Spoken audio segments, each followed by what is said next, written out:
And I had a girl one time. I had a girl one time that she came over, and this was like it was like one of my ex-wife's like best friends. Okay, so she comes over. It was my ex-wife had just left me like a day before. I think it was literally the day before. Oh my God. And she finds out about it, and she's a very attractive woman. And she like texts me or she messaged me on Facebook because I don't have anybody's number. And she's like, "Hey, I heard what happened." And I was like, "Yeah, it sucks." And she's like, "Well, I mean, if you want to hang out, like, I'm down to hang out." And I was like, "What?" Now, keep in mind, her clam wanted you. Disclaimer. I had been out of the dating game for like 7 years. I never really was in it. I mean, I met Max Wife when I was a teenager. So I don't know what the hell. I'm 26 now, about to be 27. And this, she's like, "We should hang out." And I'm like, "Okay, that sounds kind of like interesting, but whatever." So she comes over, of course, and she's like almost 6 foot tall, blonde, has like abs, built like a shit brick house. And it makes a lot of sense to how she acted now that I think about it. But she comes over, she brings me whiskey for the first time. I try whiskey in my first time in my life. So I'm drinking whiskey. It's great. And we're taking shots. I take like 3 and she takes 3. And then she's like, "We should go to bed." And I'm like, "Okay." So real quick, this is my alt channel, and my main channel is in danger every day of getting banned as a result of talking with these amazing people very candidly. So please do me a favor and subscribe down below. Helps me out a lot. Get the hell on it, doggone it. Cody, you can't be that stupid. He just goes, "Okay." Yeah, right? I'm so sleepy too. This was like the fourth girl I'd ever hooked up with in my life, and I was 27, or 26. So we go to my room, and of course she just attacks me, and it was like a faucet, and it was great. And then she leaves, and she texts me like the next day, and she's like, "I'm so disappointed in you." And I'm like, "What?" And she's like, "Oh my God, like we had sex last night, and you swayed me from Jesus, and my heart belongs to Jesus, and like you coerced me and blah blah blah." And I was like, "Bitch, I was just sitting there. You read So I was like, "Okay, well, it's a new situation for me." So I'm like, "I apologize, and I won't talk to you. I won't engage with any activity. I'm sorry this happened. I don't know. It's my first time I've ever been in any situation." And then Friday rolls around. And oh no. Slap them those DMs. She's like, "Hey, what are you doing?" And I'm like, "I'm at the gym." And she's like, "You want to drink tonight?" And I was like thinking, "Well, yeah." So I was like, "This is a fluke, right?" So she shows up, and this time she's even more she's gung ho as fuck. And she just gets naked in front of me. It's great. And it's great. It's a great time. And when I iterate to you that she was a slug trail, I mean, it was outrageous. Did she soak your bed? Bro, she was dripping. So tell me more. Go on. Yeah, I mean, dude, what? Oh my God, it was so good. Anyway, so I shit you not, like clockwork. I'm at the gym. I'm doing some chest. I get a text message. No, boy. Another one, isn't it? Yeah, let me tell you. I can't believe that you swayed me from Jesus. Oh my God. Even though I'm the one that texted you and suggested to go. Yeah. So I was like, "You know what? Fuck this. I've learned my lesson. Whatever. Done." And I was like not gonna hang out with her. And then like a week or two later, she messaged me and she's like, "Hey, like Resident Evil 7 had just come out, the one with the inbred redneck guys. Well, redneck guys." And she's like, "We should play it." And she came over to my house and we played it for like 3 days. And for 3 days, she just stayed at my house and slept in my bed and just like rabbits, just wrecking me. And she never really said anything negative. And then I didn't talk to her for like a year. That's so right. I dated a guy kind of like that, actually. It's like I've never really dated anyone religious just because I'm not. So like our values wouldn't really match up, but not really on purpose. Yeah. I just didn't know anyone really. Like I grew up in like the punk rock, like metal scene on my little island, and no one really was. So it was just never like, I just dated those kinds of guys. But I did for a while date this guy. It was like off and on for a couple years. He was like low key a piece of shit, though, to be honest with you. Like he kind of sucks as a person. Well, you're a white girl. That's what you like. That's what, just like trash. you love shitty. You're a hot white girl, and you're like, "Man, I want the shittiest, most awful dude possible." Because X-ray girl has no idea. She's like, "I'm with a great dude. He's great. He's good to me." And you're like, "Hey, you're not white. You don't know." White girls love the bad bullshit. Apparently, we like garbage. Yeah, this guy only attract shitty guys. I don't understand. Oh my God. You like it. I think a lot of girls tend to date bad guys though, because there's that excitement, and we can change him. Oh, yeah.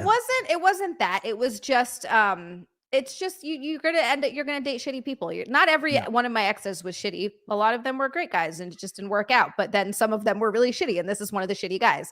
And it's just hard you're gonna date shitty people. That's part of like being out there. You can't avoid all of them. But this guy sucked, and he was from Tennessee, and he was religious, and he was hilarious because we would have sex and then he would feel really, but we were like dating and we lived together and slept in the same room. Yeah, we like were dating and lived together, and he would like freak out. We'd have sex and he would get all weird and guilty about it, and then we wouldn't have sex for a while, and I was like, all right. And then we'd like start having sex again, and then at one point he was like, we should get married, but let's not tell anyone. Like it has to be a secret. So that you can have sex without the guilt. Yes, it was 100% because I know that he fucking wanted to have sex without the guilt, and his whole thing was like, we'll get married, but we can't tell anyone. And I was like, that's the dumbest thing I've ever heard in my life. This has happened to me too. Seriously? Yes. Oh my God. So I dated this guy, and I guess his family, a couple of them converted to Islam, and I should have seen this coming. He wasn't religious, and then they tried to convert him as well, and it was actually successful. And then he goes, so with the new religion, we're gonna have to take a couple steps back so that we're not doing haram. And I'm like, okay. Like, how much are we not doing? He's like, all of it. And I go, okay. Dude. So let's try this, baby. And then what happens in like a couple days, he seduces me, as you would with your significant other. Yeah. And then after he's like, I feel so horrible doing this. Do you want to get married? And I'm like, man, no. Man, dude, think of how insane this like, if you could just boil it down to like actual like logic. It's like, all right, we're smashing pisser. We're just smashing pissers. It's all good. And it's like, oh, now I'm suddenly a part of a religion that, like, that you're not allowed to do that. You wouldn't be born again. Yeah, you're just part of a religion now, and you're 30, and you're like, oh, I'm part of religion now. And that now this guy that I didn't believe existed like before, entity, is now pissed that I'm having sex with you like in Georgia. And it's like, who cares if it's in Georgia? Like, and also, isn't the whole universe like unfathomably big? Why does he care about the ants in Georgia having pisser smashing? And anyways, so now you can't smash pissers anymore. And like, but if we just arbitrarily call the state of Alabama and get a marriage application and we sign it and it's notarized by a lady for $108 plus tax. Yeah. Georgia, suddenly Allah or Jesus or whoever is just looking down. It's like, oh, they got it notarized. All right, it's good. You start fucking. And you're like, it doesn't make any sense at all. I've never understood the entire thing, because wouldn't it be, you could be so much more committed to someone without the piece of paper than you are marrying someone just so you can have sex with them. To me, that's such a different commitment. Different levels, because one entirely, your wrong head's thinking about it. Yeah, exactly. That's what it was. They're so horny that they're like, no. I'm willing to get married in order to smash. Girl. Yeah. No, think of it this way. Okay. You're like having the most vanilla, like missionary sex where you're looking at each other's eyes, listening and don't stop believing and shit. And then you get you're like, oh, suddenly I love Allah. So you have to go to like the local government. You get your marriage application. You fill it out. You get it notarized. And like, now it's like, okay, so Allah's looking down at you from whatever he is. And he's like, I got it notarized. And it's like, then you start thumbing her ass now. And he's just like, yep. It's all good. I'm not paying attention. Do whatever you want. Spit in her mouth. It's like, what are you talking about?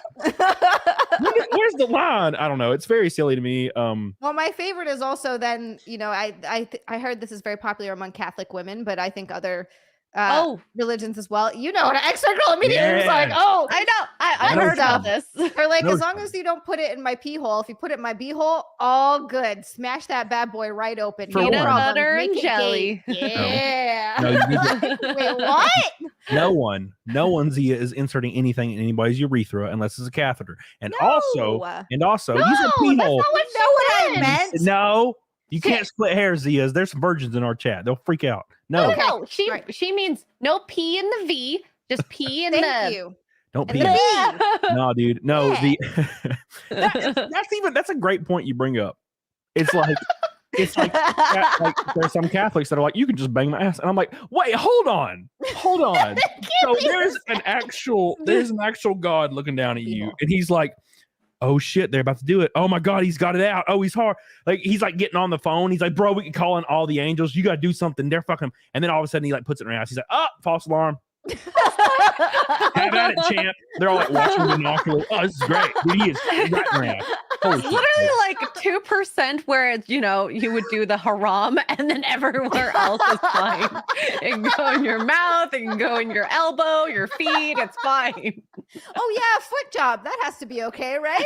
Yeah, it's like no, it's like you're in line and there's like 90 girls and they're all just like touching like letting you bang their like elbow crease. They're like freaking weenus or whatever it's called, and you're just like bang 90 girls elbow creases, and then like Jesus is looking down and he's like, did he put it in their badge once? They're like, no. He's like, this is fine. We're good.